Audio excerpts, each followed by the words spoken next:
A homeless dog sat behind the gate every day, gazing longingly at the warm light and loving home from afar. One day, the kind-hearted cat of that house felt compassion for him and offered him food, friendship, and encouragement. Finally, that same cat brought him inside, won everyone's heart, and the homeless dog found a home of his own, the dog at the gate. Soft evening light slid across the cracked sidewalk as the big golden dog pressed his nose to the cold wire of the gate. His fur, once thick and shiny, hung in tangled clumps around his neck. Dust clung to his paws. His ribs did not show, but they pushed the fur just a little too sharply when he breathed. His breath made tiny clouds on the rusty metal. From the other side of the gate came the smell of warm food, soap, and cut grass. Somewhere inside the small house, a pan clinked and a child laughed. The dog's ears lifted at that sound. His tail gave one slow, hopeful wag, then stilled again. He lowered himself to the ground, front paws stretching under the gate as far as they could go, claws touching only dry leaves. This was his usual place. Every evening he came, and every evening he watched. Inside the yard, a pair of shoes crossed the grass. A woman with tired hands and a loose ponytail shook a rug over the railing. Crumbs and dust floated down like tiny snowflakes. The dog's eyes followed every motion. When a crumb landed near the gate, he pushed his nose through and licked at the ground, tongue scraping gently over the dirt. The woman glanced toward the movement. For a moment her eyes met his. He froze, body tense, tail tucked halfway. She did not shout. She did not smile either.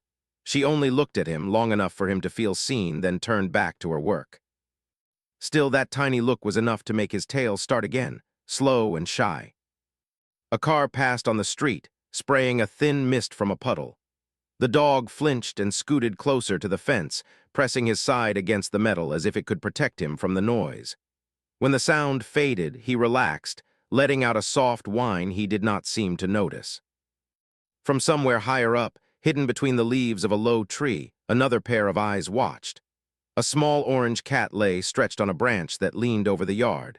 Her fur glowed in the evening light, striped like the inside of a seashell. A faded pink scarf was tied loosely around her neck, and a tiny blue pouch bumped gently against her chest each time she breathed. The cat's tail swayed back and forth. She had seen this dog before. She had watched him from windowsills, from the roof of the shed, from this very branch. Every day he came, and every day he left when the sky turned dark. She tilted her head as the dog shifted again, pushing his shoulder against the gate as if testing it. Metal squeaked softly. The dog froze, ears pricked, eyes darting to the house, ready to run if someone shouted. No one shouted. A curtain moved in the front window just a little. A child's face appeared, round and curious. Small fingers pressed to the glass. The child saw the dog, smiled, and tapped the window. The sound was faint but clear. The dog's tail beat harder now.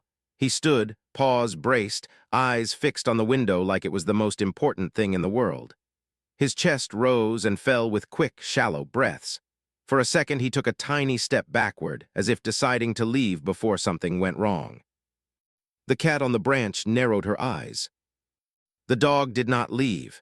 Instead, he moved closer to the gap where the gate no longer met the wall. His nose slid through, then one paw.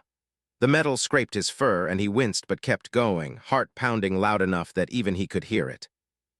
Inside the yard, a bowl sat near the steps, forgotten for the moment. A thin line of gravy still clung to the bottom. The dog stared at it, then at the house, then at the empty yard. Up in the tree the cat stood, paws gripping the bark. She had watched long enough. With one silent, careful movement, she began to climb down toward the dog, her green eyes fixed on him, ready to change everything, if he did not bolt the second she touched the ground.